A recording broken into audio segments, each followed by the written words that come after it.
Shalom, Bapak Ibu Saudara sekalian. Manusia hanya membutuhkan Tuhan, karena tanpa Tuhan kehidupan kita ini tidak ada gunanya. Yesus adalah satu-satunya jalan keselamatan bagi umat manusia. Sebab tanpa Yesus maka tidak akan ada keselamatan.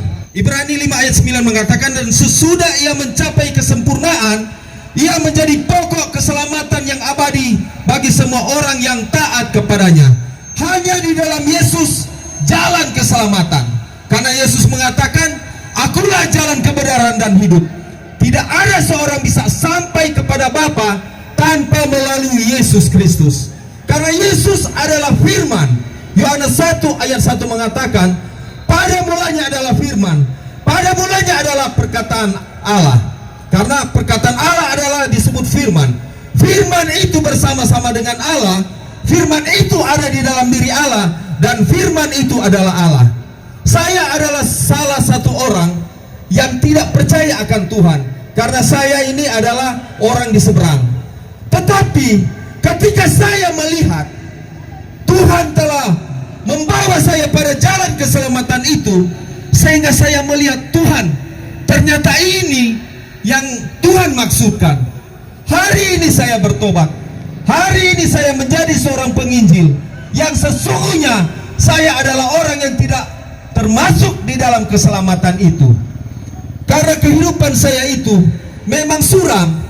Ketika saya menemukan jalan keselamatan itu, ketika Tuhan Yesus menunjukkan jalan keselamatan itu, maka saya memberikan kehidupan saya seutuhnya kepada Tuhan.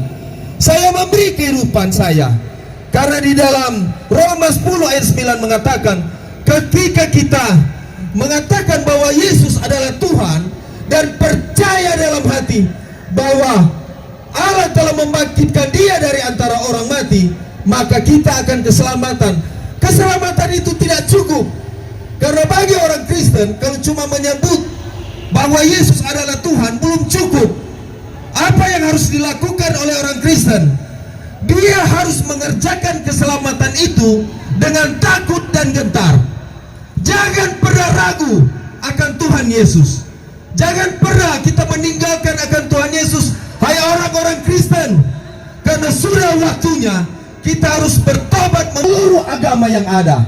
Karena apa? Yesus telah mengorbankan dirinya mati untuk kita di kayu salib. Ketika dia mati di kayu salib, dia mengatakan tetelestai, sudah selesai.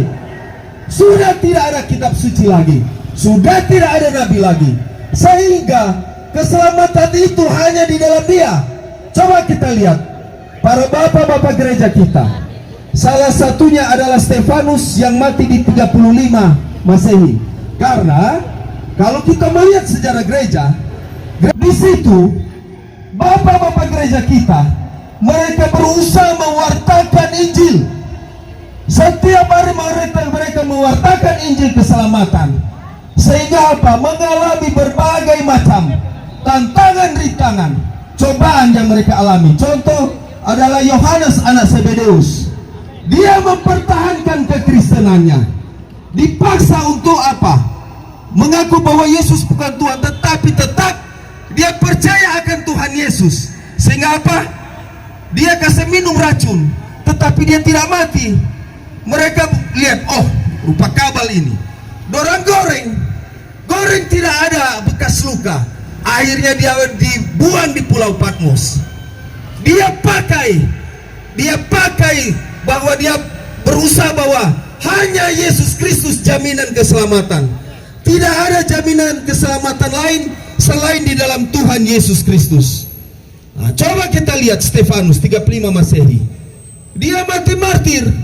Ketika mereka rajam dengan batu, dia tetap menyerahkan hidup seutuhnya kepada Tuhan Yesus. Rasul Paulus begitu juga.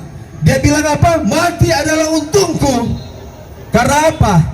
Dia percaya bahwa hanya di dalam Tuhan Yesus jaminan keselamatan. Bapak-bapak gereja kita, para rasul, mereka mengikuti jalan salib itu, sehingga keselamatan ada. Hari ini saya pakai salib. Saya bangga menjadi orang Kristen. Karena Karena saya percaya hanya di dalam Tuhan Yesus ada jaminan keselamatan.